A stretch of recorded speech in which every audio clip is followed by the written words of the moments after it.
And so our people are able to experience the very best when you get my age and older, because that is when we need it.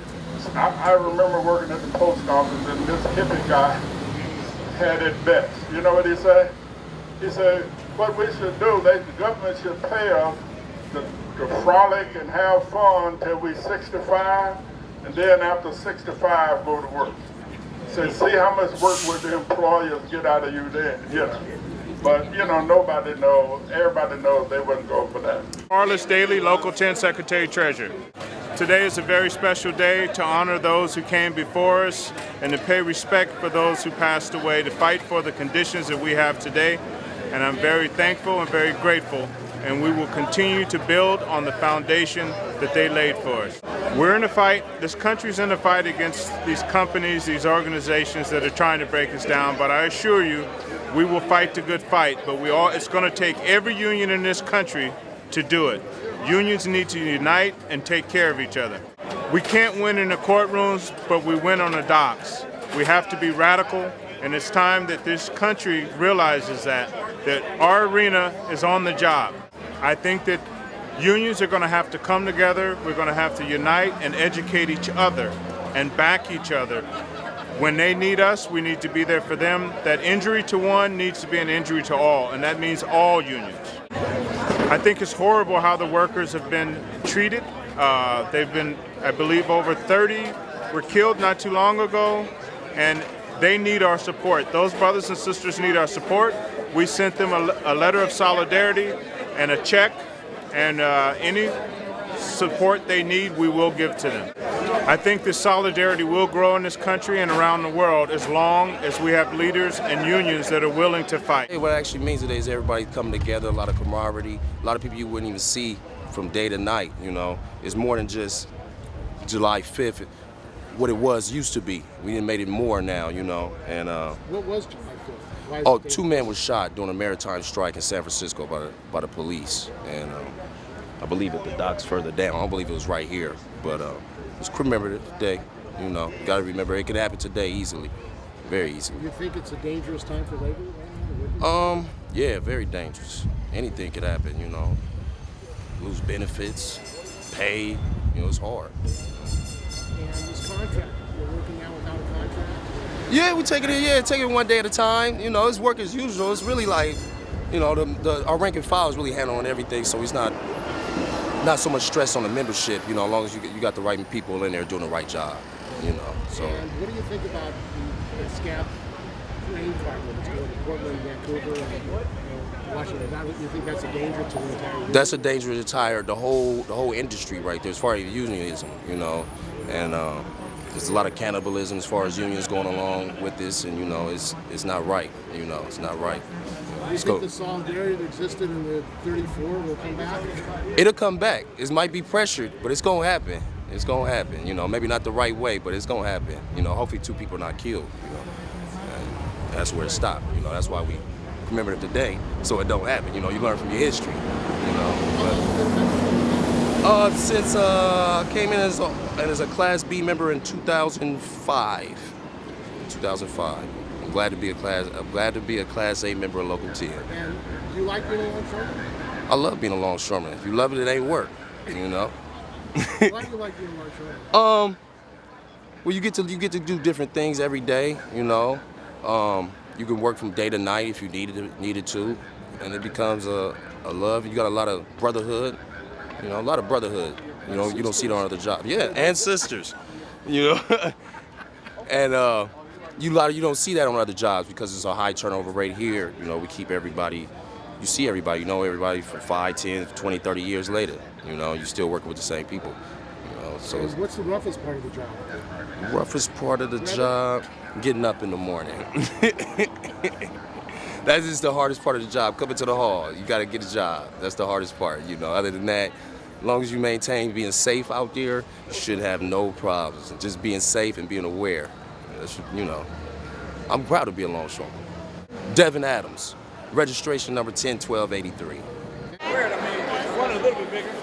Now, what you gotta do is go see that brother down at the trash. Just to have. Means a whole lot. It's hard to put it in any simple terms, but it shows what can be accomplished by when workers get together, support each other, and there's solidarity between unions, and that way we can earn respect and earn a decent working environment and a decent living. And the sad thing now is that well, in the ILWU we have a strong union, and we're together and we do well. That most workers in the United States don't have it near as well. I've learned that in my recent years of retirement when I talk with friends that don't have near the benefits that we do. And so it just reminds me that we need to build worker solidarity and organize and work to make things better for all people in this country, and not just a small group that's organized like we are. What's that? My name's Larry Wright. I'm a retired member of ILWU Local 10. I worked on the waterfront for 40 years. And yeah, I was involved in and with the union in the anti-apartheid movement. And in 1984, we struck a ship that had South African cargo on it, which played a big role in the defeat of apartheid in South Africa. A very proud moment for our union. Not the only time that we were involved in many times in international solidarity with people around the world.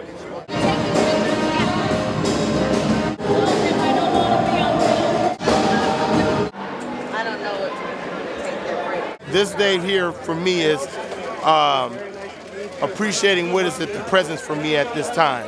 Without those old timers, I wouldn't be standing right here to take care of my family with the beautiful benefits, and that's what they all fought for, and we're still fighting for the same thing back in 1934. Just done in a different, handled in a different way. It's more talking than it is back in the days physical. But I'm very blessed and happy to be involved in this organization, and it's always an honor every year to participate in this program.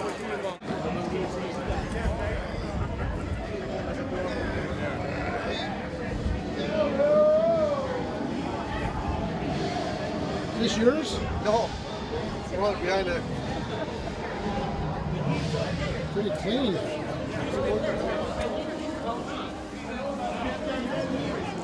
They're commemorating the people that gave their lives to build this union and make the union what it is.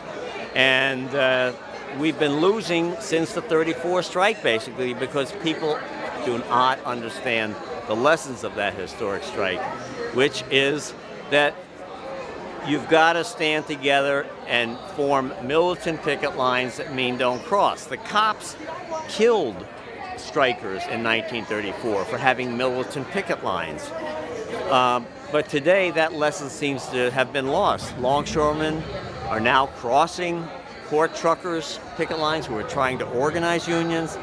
They're telling other unions like the BART workers to take down their picket lines. Picket line is the basic line of defense in the class struggle against the employers. And I'm afraid that that lesson is being lost today. This is the first time 34 has been commemorated when there's scabs working and well, that's exactly right. So the ILWU has been in contentious negotiations for a couple of years now, starting with the grain employers. And in the port of Longview, the union officials negotiated a concessionary contract, basically gave up the hiring hall, gave up clerk jobs. We have no more clerk jobs on the ships. And on top of that, what the important thing about the Longview struggle is that it showed the weakness on the union's part, and the other grain companies decided to play hardball with the union and are now demanding concessions. The union refused to give the concessions, and so they locked the union out. They brought in scabs, and never in the history of the ILWU have we allowed scabs to do our work. It's so bad that in the ports of Portland and Vancouver, Vancouver is the president's home port, Portland is the Coast Committeeman's home port. We have had scabs working in the grain facilities in those ports for over a year now. And now we're going into negotiations for the master contract around containers. And the employers are once again playing hardball. So I'm concerned that the rank and file longshoremen have not learned the basic lessons of fighting the employer. The unions and their bosses, the workers and their bosses have nothing in common, and the workers have to learn how to organize, unite, and fight back. That's the basic lesson of 34. Introduce yourselves. Jack Heyman, a retired Local 10 member. Richard Anderson, 9185. Today is a very special day because it's those guys, 7 guys that died for what we have today. And a lot of it's been lost throughout the years with the old going out and then the new coming in. But we're gonna get it together, and we've been talking with it amongst each other, amongst all of the locals, Local 34, 10, and we're gonna come together and we're gonna come up with a plan to get it back, And what do the employers want? It seems like they want a 12-hour day and get rid of the hiring. Sure, if it was up to the employer, they'll have us working for $5 an hour and no benefits and working 16-hour days if they could, you know what I mean?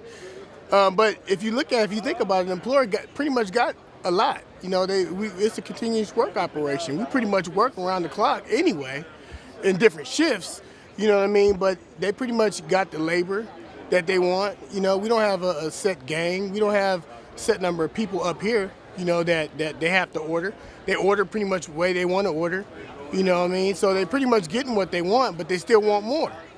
And it's sad, you know what I mean, at the end of the day, because in this port, we give them production on a daily basis, day and night, you know what I mean? We give them production, and they still want more. And they keep claiming that, they're not getting enough, but they're getting a lot, and that's the bottom line, you know what I mean?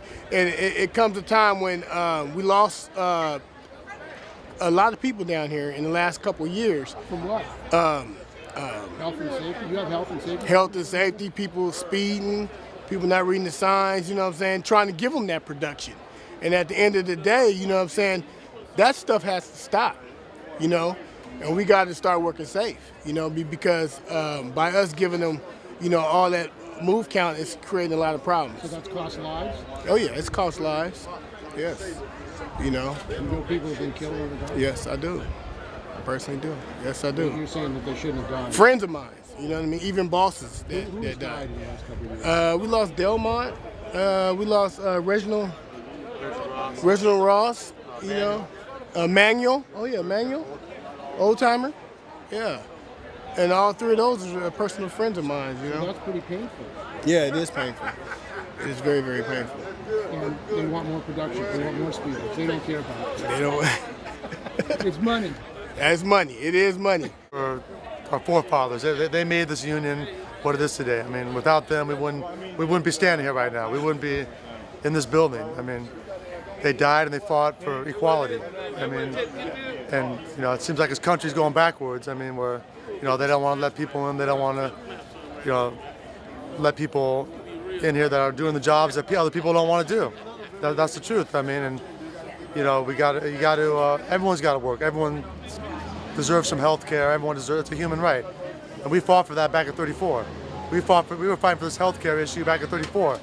And look at it, here we are, almost 90 years later, we're still fighting for the same thing. On this Obamacare, I mean, I'm all for everyone having health care, but they did this wrong. It should have been just like Medicare. Everyone pay into it, and you have an equal system for everybody. But that's exactly the problem. The same kind of system as that we're fighting against with with PMA and this contract. There's some equality for all. That's all I got to say. That's how we need to go forward as a unit, and that's the only way. As an industry here and as a country. My name's Jeff Duhagen. I've been down here since 1991. How has it changed? speed and division. That's how it is. A lot more speed, a lot more division, a lot more, people on the machines, a lot less togetherness. And, people are more divided because they're in their equipment, and you're not working in a group or a gang as much as So you were. Yes, a lot more scattered. And President Ross, I was carrying his hard hat, and it was full of blood at the bottom. That grossed me out, man. I mean, to see him get killed like that, and then the employer goes back doing exactly the same thing that they've been wanting to do, speed up. It's sick. It's sick to my stomach. It didn't have to happen. No, it didn't. Well, it seems like it's getting worse. I can imagine. It's getting worse or better? It's getting worse. Yeah. I think, in my opinion, it's getting worse, because there's a lot of misinformation out there. And the guys now, their training program, PMA's training program, they're supposed to be training us. They don't train properly. There's a lot of people I know that haven't even had training, and it's sick. It's sick to my stomach. And then you're pretty much on your own as a casual down here. Bob Carson from Local 34, retired almost 8 years. Come down here every year to celebrate this because the retirement has been so good. The work's hard, the retirement's great. The union it's all struggle. I've been thinking about this for the last few years. It's always been a struggle, and have to realize that's the way it is, that's the way it's going to be. But the profit from that is just enormous through a democratic, as long as the organization can stay democratic. That's the main thing. Are you worried about the future of the ILWU? Yes, I am. So I'm always am, but only in the sense that I'm always worried about it, because you face new ways with the same old enemy, same old class enemy, and they're very deceptive. They're always coming up with a new gamble, but we own the point of production. We own the point of production. That's our territory. And so as long as there's a unified coastwise contract, and you have that ownership, then you're going to be all right. It's just that we always have to be on the defensive because they'll do everything all the way up to and including running scabs in on an operation. The locals have to be the coast-wide contract and the coast-wide unity and democracy is what we have always used to defeat any of that. The new strategies I don't think are really new. They're just recapitulations of the same old thing. Well, the shipping companies say they can't be competitive with other Tough. countries. And Too bad.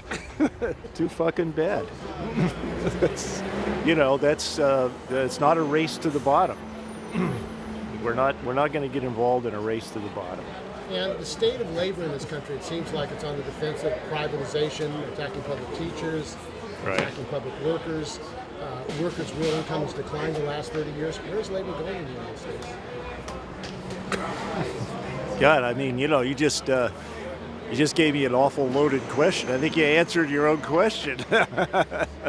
Well, do you think they can overcome? It seems like labor is really on the defensive. With the right style of unity, yes. But if you look at all the little nodes along the way, I don't see that. I don't see it. I don't see it there. And you have to get back to that in order to develop the strength and the unity to be able to do it. Can't have, obviously, a bureaucratic union. You have to have a totally rank and file union from the bottom up so that everybody is on the same page, you all have a clear understanding, and then you have to work with other unions and realize where exactly the attack points have to be. It's almost like a military strategy in a way, but you have to be, you have to be prepared for it. You have to have an understanding of what the labor history was all about in order to better focus for where you're at right now. Then pretty soon things will come into real sharp focus, and you'll see where you'll see the same old problem cropping up with a slightly different suit of clothes on, but you'll know it and you'll be able to recognize it, and you'll know what the strategies for winning were in the past, and they'll probably support you in the future. And business unionism? Well, what can I say? That goes nowhere. That goes absolutely nowhere. It's just, it's good for the business bureaucrats, I guess, but business unionism, antithetical to everything I just said. It's just antithetical to it. But that dominates the U.S. unions. That's right. That's correct. And probably to a large extent, all of world trade union movement. But then again, all of a sudden you'll see these almost spontaneous rank and file demonstrations here, there, and everywhere. You have to realize that those can be strung together. And that's where your real future lies, in making that work, right? And to a certain extent, you have to fight through the labor bureaucracy to get that to happen, which is a shame, but that's nothing new. My name is Clarence Thomas, not to be confused with the judge. I'm a third generation longshoreman. I've been on the waterfront since 1985. Today is Bloody Thursday. It's a very important day, not only for longshoremen, but it's a special day for the working class, because in 1934, something very remarkable happened here in San Francisco. And what happened was that a group of workers that were really considered roustabouts, and I'm talking about longshoremen. Longshoremen were very disrespected then. Their work was not valued, and a strike was started along the entire West Coast, and it was led by an immigrant, not from Latin America or from Mexico, but from Australia, by the name of Harry Bridges. One of the remarkable things about that is that it was one example of working class people here in the United States being able to take on the bosses and win big, as Harry said, because it was about not only the rights of workers, but the ability for workers to control their work. It was a very revolutionary concept for workers to have a workers' control hiring hall, where the jobs that they depended on for their livelihood were controlled by them and not the bosses. Before that, we had what was called the shape-up, where the bosses would pick and choose. It was very discriminatory as to who could go to work. But when we had got the right to have a hiring hall, it was very democratic and fair. More importantly, it was an example of working class people being able to take on the bosses and win. I mean, we took on the shipping companies, we took on Big Capital, we took on Hearst and the Chronicle, we took on the state. They had National Guardsmen, Pinkertons, they had, of course, they had the snitches and everything else, people who were out to kill Harry Bridges. Unfortunately, they weren't not able to do that because of the ILWU. No, we weren't the ILWU then, we were the ILA, West Coast District. But Local 10 played a very critical role. We also demonstrated that in order to win, we needed to have more than just the longshore workers involved. And after the two maritime workers were killed on July 5th, 1934, the general strike in San Francisco ensued. And that was very critical because all of the House of Labor came together and shut down the city of San Francisco, which at that time was the #1 port city in the world.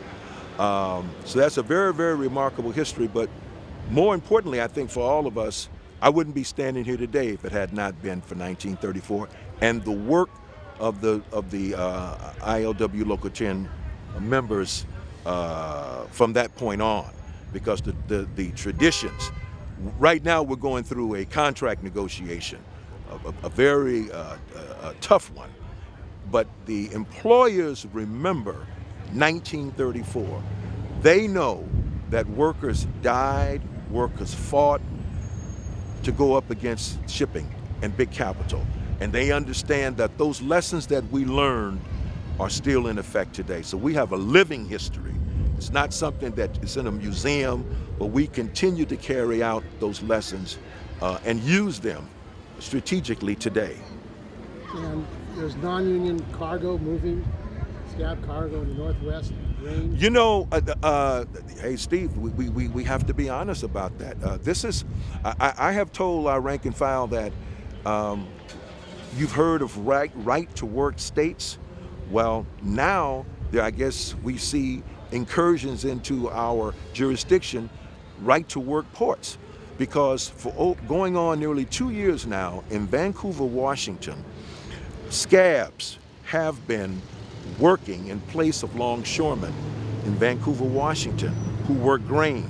And that's the same scab outfit, Gettier, which was used against the boron workers in the desert.